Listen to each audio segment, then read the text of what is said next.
پھر بھی سوال اٹھ گیا۔ ظاہر ہے پٹنہ کے گاؤں سے بیاہ کر 14 سال کی عمر میں ابا کے ساتھ آئی تھی۔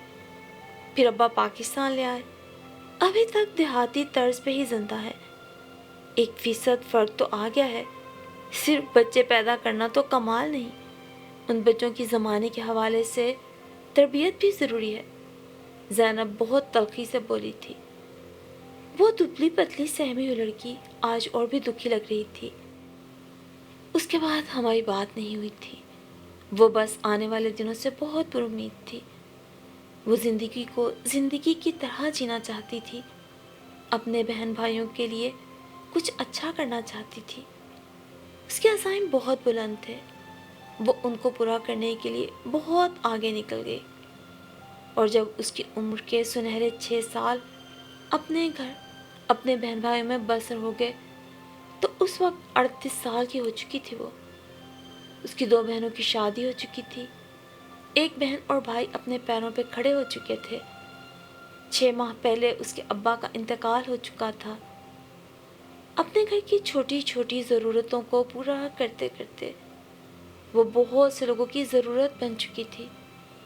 یہ مجھے بہت بعد میں معلوم ہوا کہ وہ اپنی اس زندگی سے خفا تھی جو اسے ورثے میں ملی تھی، اور آنے والی زندگی میں کوئی عکس بھی وہ نہیں چاہتی تھی کہ پرانی زندگی کا پڑے۔ میں الیکٹرانک میڈیا سے وابستہ ہو گئی تھی۔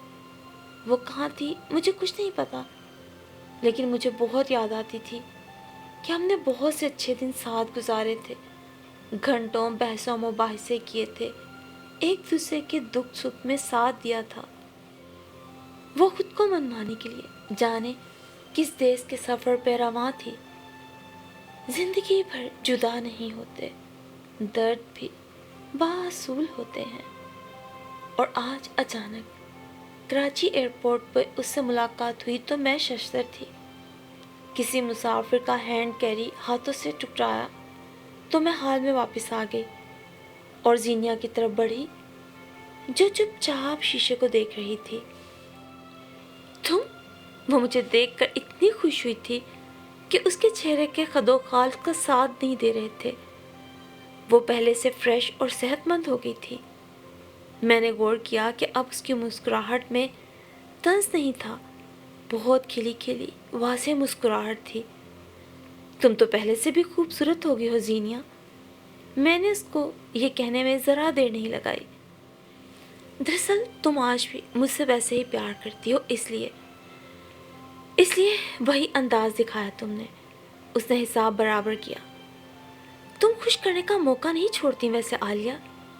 آؤ سامنے کافی ہاؤس چلتے ہیں، 4 گھنٹے سے زیادہ وقت بھی لگ سکتا ہے۔ اس نے بیگ اٹھایا اور ہم دونوں ساتھ چلتے ہوئے کافی ہاؤس میں چلے آئے۔ کافی کے آرڈر کے ساتھ میں اپنی بے تکلفانہ عادت سے مجبور ہو کے کہہ اٹھی، سنو زینیا، شادی ہو چکی تمہاری؟ میری تو 3 سال کی بیٹی ہے حورین، اور میرے شوہر فرحان مارکیٹنگ سے وابستہ ہیں، بہت محبت کرنے والے اور مخلص شوہر ہیں۔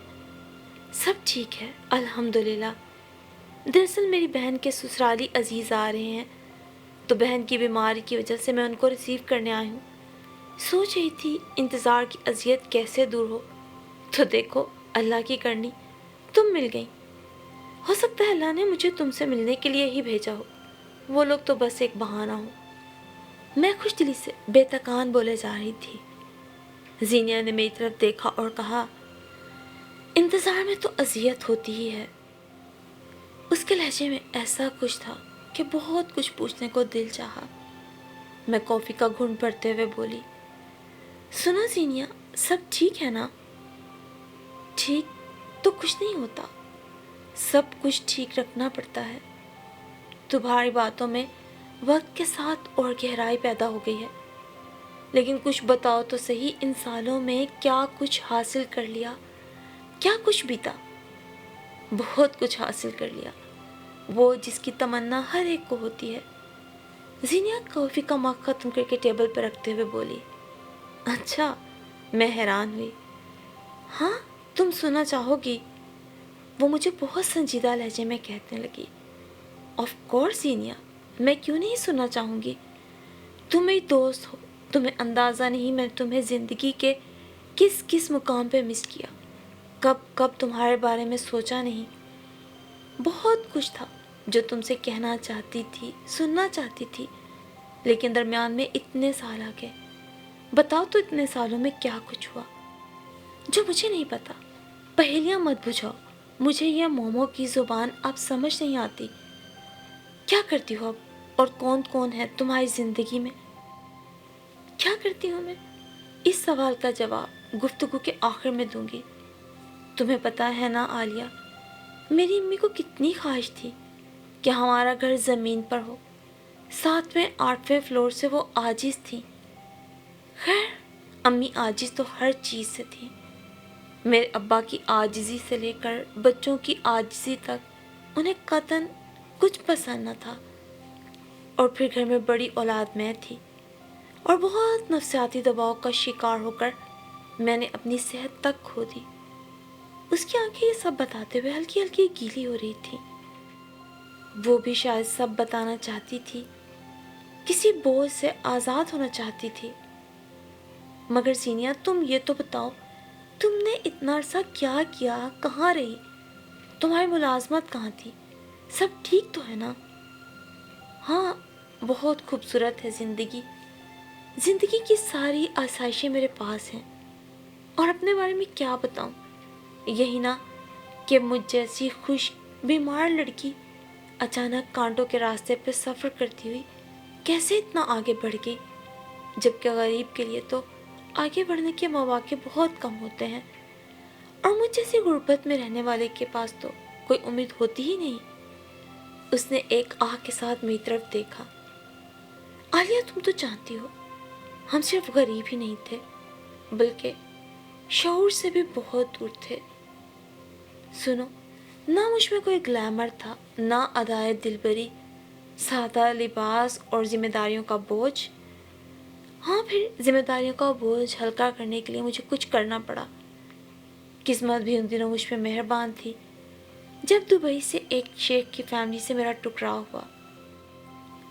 تمہیں پتہ تو ہے میری عربی بہت اچھی تھی، بس عربی کا علم ہی مجھے زندگی کے تمام مصائب سے نکالنے کا وسیلہ بن گیا۔ یوں سمجھو کہ وہ لوگ مجھ پہ مہربان ہو گئے، اور وہ عرب خاتون مجھے اپنے ساتھ لے گئیں۔ ان کے ساتھ دبئی میں رہ کے میں نے بہت کام کیے۔ میں پیچھے رہ کے کام کرتی تھی، لیکن دبئی کے اور یہاں کے پس منظر میں زمین آسمان کا فرق تھا۔ ان عرب خاتون کے بچے مجھ سے بہت مانوس ہو گئے تھے۔ ان کی تعلیم و تربیت، رکھ رکھاؤ سے لے کر زندگی کے ہر معاملے میں وہ میرے احسان مند تھے، کیونکہ میں ان کی آیا کا کام کرتی تھی۔ بدلے میں انہوں نے مجھے اتنا نوازا کہ دنیا کی ہر فکر سے جیسے میں آزاد ہو گئی۔ زندگی بھلے گلاب نہ سہی، مگر خوشبو انسان کے وجود میں ہوتی ہے۔